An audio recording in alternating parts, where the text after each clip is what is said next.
Chers internautes de First Afrique TV, bonjour et bienvenue à la revue des titres pour le compte de ce mercredi 29 janvier 2020 alors que nous renseignent les quotidiens pour le compte de cette journée. On démarre d'abord avec La Nation, le quotidien du service public La Nation qui titre en manchette « Rencontre avec des sommités de l'économie internationale, les assurances données au président Talon à Washington. Situation de la microfinance au troisième trimestre 2019.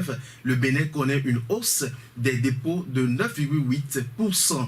On reste toujours avec La Nation, Chambre de commerce et de l'industrie du Bénin, réformes et mesures pour l'essor des affaires. Passons à présent au quotidien Fraternité, le quotidien de Ménontin qui titre « En route pour les municipales et les communales de mai 2020, l'aspect 10%, l'autre challenge aux listes en compétition. Mission de Patrice Talon à Washington, la diaspora béninoise convaincue des prouesses socio-économiques. » Nous sommes avec Jack Pata qui écrit « Mission stratégique du chef de l'État à Washington, le directeur du SFI, Philippe Lewerou, annonce de nouveaux investissements pour le Bénin. » Une information à lire à la page 3 du journal. Pour l'effectivité des travaux de modernisation des marchés, Isidore Yonofou et les femmes des marchés de Cotonou reconnaissant envers Talon.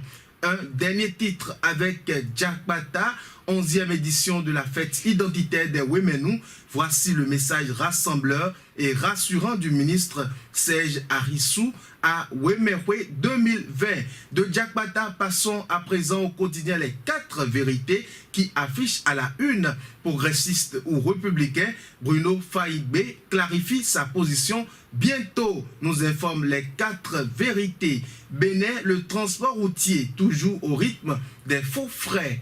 Visite de travail du chef de l'État à Washington, la Banque mondiale et le FMI veulent accompagner le PAG. Validation du plan de gestion du site des palais royaux. Le ministre de la Culture épargne le site des représailles de l'UNESCO. Après 20 ans de crise dans les coopératives d'aménagement rural, Talon sonne la fin et sauve la filière palmier à Hull.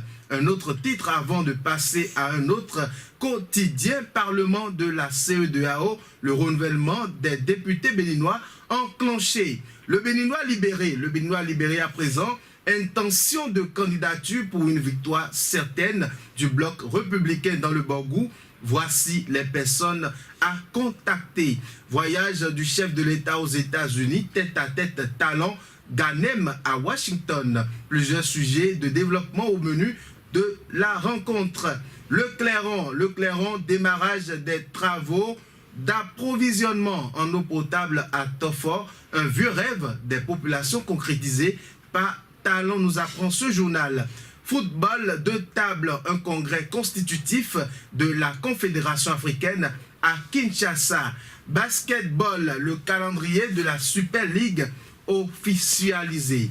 Nord-Sud quotidien, sites patrimoniaux à Bimbola engagés pour une meilleure gestion. Réforme courageuse au sommet de l'État. Bada et les femmes des marchés félicitent Talon. L'investigateur Côte d'Ivoire, le mandat d'arrêt est fantasque, illégal et purement opportuniste selon Guillaume Soro. PPAAO, 26 docteurs boursiers du PPPAO désespérés appellent Talon au secours. Sur le site du magazine international First Contact Afrique à présent, au plan national, le site du magazine international First Contact Afrique nous invite à découvrir sur son site internet et sa chaîne de télévision internationale First Afrique TV la direction des services législatifs de l'Assemblée nationale à travers une interview exclusive que lui a accordé le directeur de ce département, Maître Yves Augan. Et en Afrique, plus précisément au Bénin, ce même site nous informe qu'un Béninois a innové en créant un pesticide biologique, ce qui facilitera la tâche aux agriculteurs. Et c'est la fin de cette revue. Merci de nous avoir suivis.